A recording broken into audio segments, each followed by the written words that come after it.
Hello and welcome to episode 4 of the Professor and Her Student series. There are more episodes on my channel and other series as well, and if you'd like access to adult content or you just want to support the channel, there's a link to my Patreon down below. Please leave a comment, I love hearing from you, and as always, I hope you enjoy.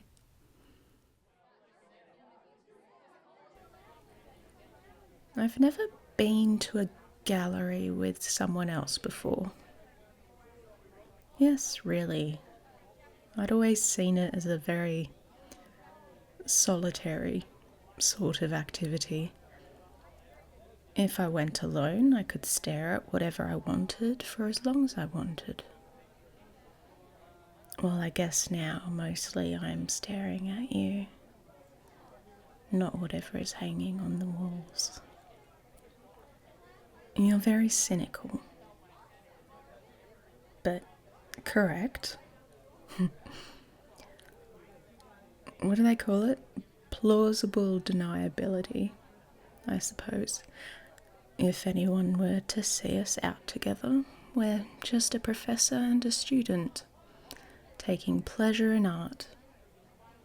That's a normal thing to do, right? Why do you think I have my hands so deep in my pockets? The temptation is almost too much to bear. The temptation to do all sorts of things. To tuck your hair behind your ear. To run a fingertip over your lips. Maybe later.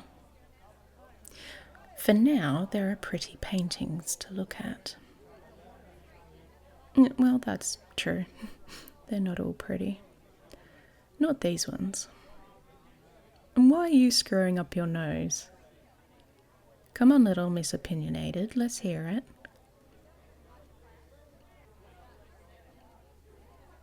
It's interesting that your stumbling blocks in literature are the same as art.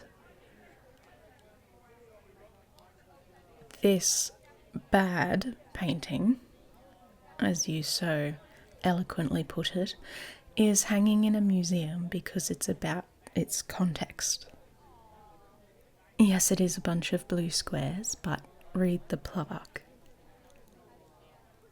And it was made in 1925.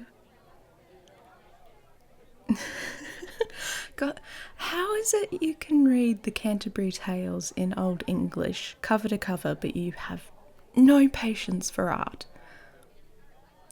I will explain because I have a point to prove. Well, think of it as more of that plausible deniability. If anyone asks, this is what we were talking about.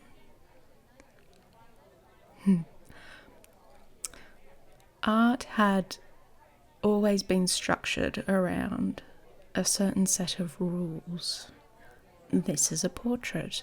This is a landscape. This is what good art is. Well, then, World War I happened.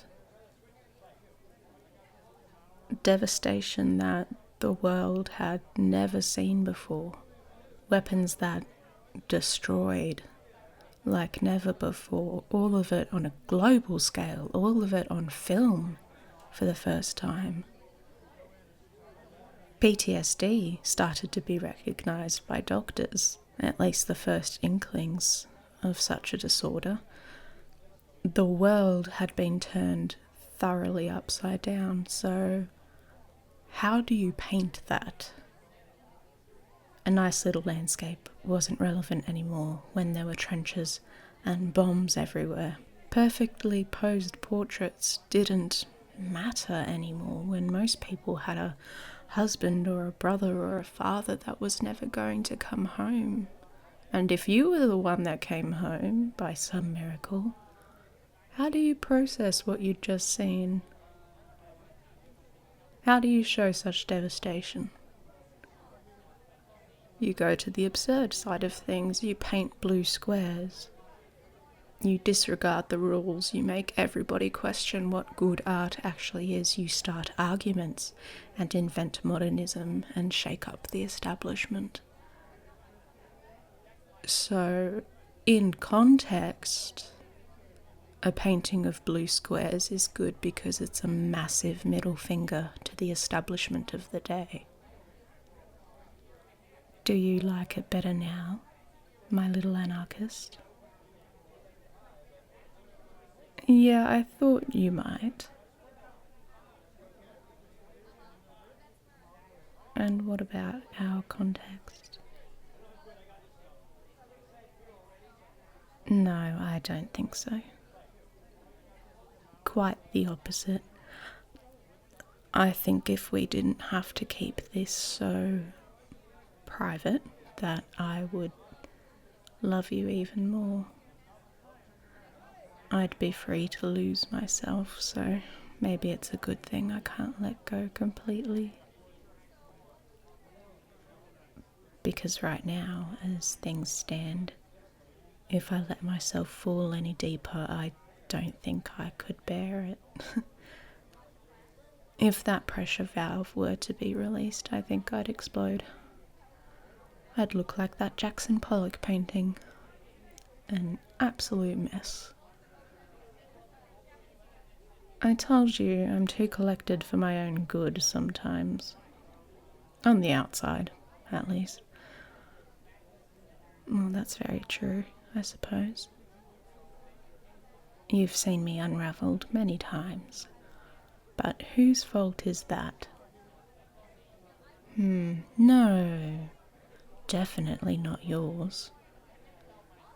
Your wide-eyed innocence is almost believable. Well, you're a better writer than you're an actress, let's put it that way. And you? This isn't one-sided after all if our context changes and we can be more open. What will that change for you?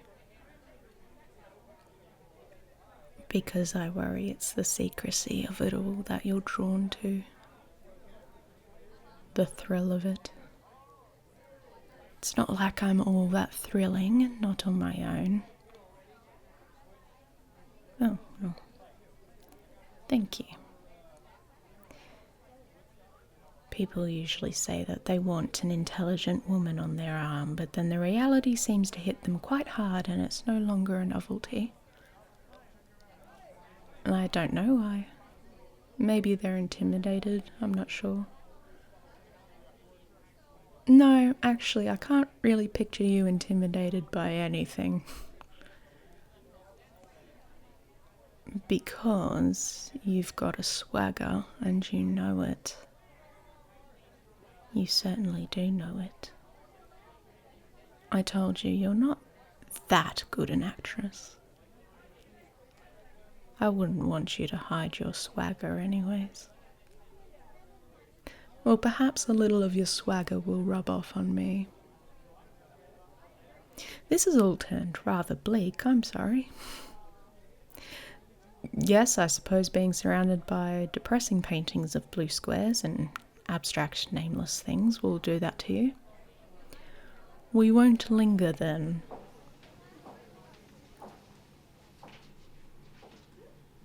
Oh, this is better. I can hear myself think. No one else likes it in here, apparently, though. And yes, there is real art in this room.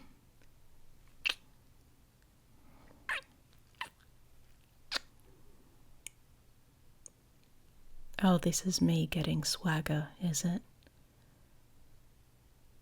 Of course I'm nervous. You know why. Yes, and that was behind a locked door. This is very much in the open.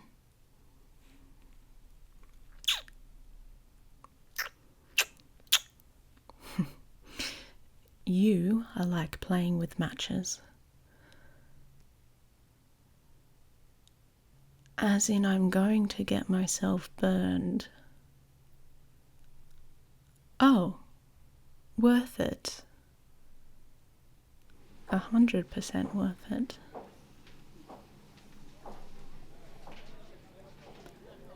What are your plans for this evening? Why the smile? Oh, we have plans, do we? I wasn't aware. Yes, I guess I am aware now. So, what plans? Oh, you're so smug with yourself. Come on. What plans? I would very much like to go to dinner with you, but of course you've already booked it. Yes, I do want to go.